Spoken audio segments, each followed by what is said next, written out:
A lot of the debate about Donald Trump's candidacy, and actually a lot of the debate about Hillary Clinton's candidacy, has to do with the media. In Trump's case, it's obvious.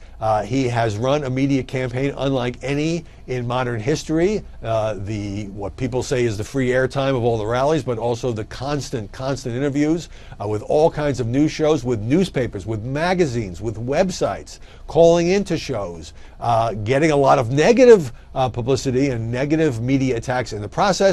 But nevertheless, I think that helps him. And as we have seen most recently at the press conference on the veterans donations, Trump not exactly shy against punching back. Hillary Clinton, everybody knows that she bears a lot of scars and a lot of resentment and hostility toward the press going back 25 years to the time when she was First Lady, being much more selective, shall we say, in providing access to media organizations, doing far fewer interviews, not holding any press conference for months and months and months, and that has become an issue in her campaign.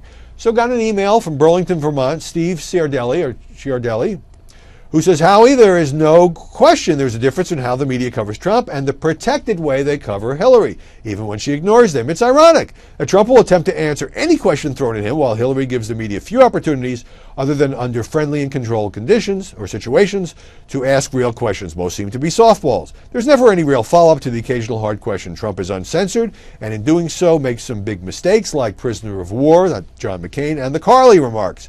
With that said, like Yogi Berra, who used to swing at any pitch, fans forgive him because many of them were hit out of the park. Trump supporters forgive him because he is never afraid to put himself at risk.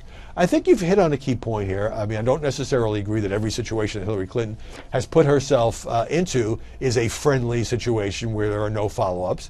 She has done the Sunday shows with people like John Dickerson and Chuck Todd. She has done some cable news interviews with people like Wolf Blitzer, for example. And sometimes she gets hard questions. You may not like Hillary's candidacy, so maybe you think she doesn't get enough hard questions. What she hasn't done is Fox News. She did one interview, one sort of town hall situation with Bret Baier, and that has been it for the entire duration of this campaign. But this is the thing about Trump when we get into these very passionate debates about whether or not the media are too kind to him, whether the media are too hostile to him, and how he handles it, and whether it's a net benefit to him, and he gets so much more attention than the other Republican candidates, and now so much more media attention and scrutiny than Hillary Clinton. Here's the thing. The baseball analogy is a good one. He puts himself at the plate. He hits the pitching. He may sometimes strike out. He may sometimes foul off. But he also is going to score some singles and doubles and home runs.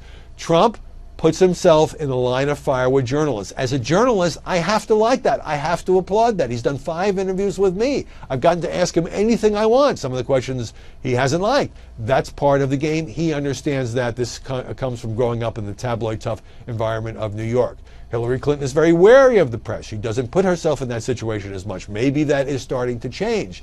But so you have one candidate who's very controversial for the media exposure, but puts himself at the batter's box. And you have one candidate who does a lot of it from the sidelines through surrogates and talking points and statements. I get emails. I get 10 emails a day from the Hillary Clinton campaign attacking Trump, but not in a way that she will do it in front of a camera or in an on-the-record interview with a newspaper or magazine reporter. There's an imbalance there that we have to figure out how to handle.